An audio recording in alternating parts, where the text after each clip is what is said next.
پیارے بچوں، پچھلے لیکچر میں ہم نے جو ہے سبق درد دل کے واسطے پیدا کیا انسان کو کہ مشقی سوالات کیے۔ آج ہم اس کے سبق میں سے سلیس اردو کا پیراگراف کریں گے۔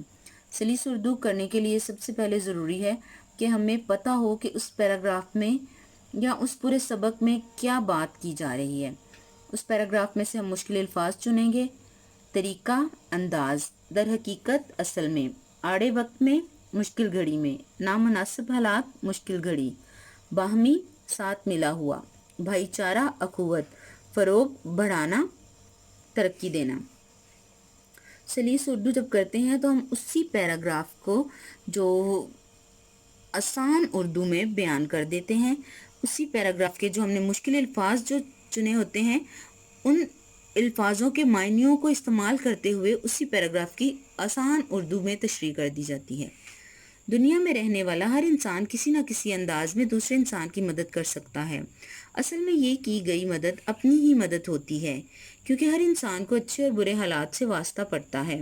اگر ایک انسان کسی کے مشکل وقت میں اس کی مدد کرتا ہے تو پھر کل جب اس پر کوئی مشکل وقت آتا ہے، اسے دوسروں کی مدد کی ضرورت ہوتی ہے تو دوسرے بھی اس کی مدد کرتے ہیں۔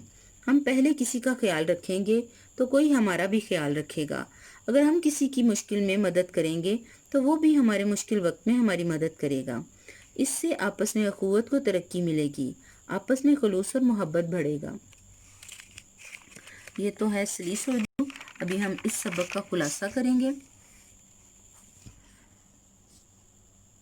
پیارے بچوں، کسی بھی سبق کا خلاصہ لکھنے کے لیے ضروری ہے کہ ہمیں پتہ ہو کہ اس سبق میں عام جو معلومات ہیں وہ کون کون سی ہیں، اور جب بھی ہم خلاصہ لکھتے ہیں تو وہ ایک سبق کا چوتھائی حصہ ہوتا ہے۔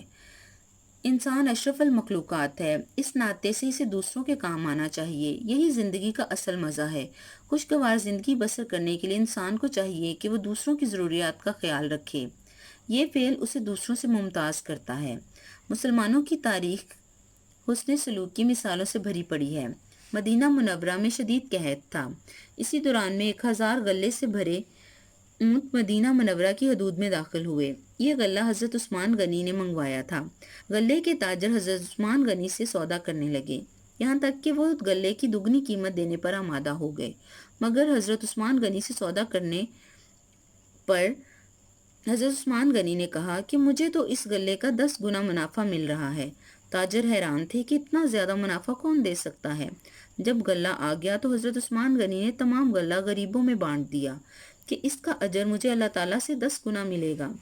غزوہ تبوک کے موقع پر حضرت عمر فاروق اپنے گھر کا آدھا سامان اور حضرت ابو بکر صدیق اپنے گھر کا سارا سامان اللہ کی راہ میں دینے کے لیے لے آئے۔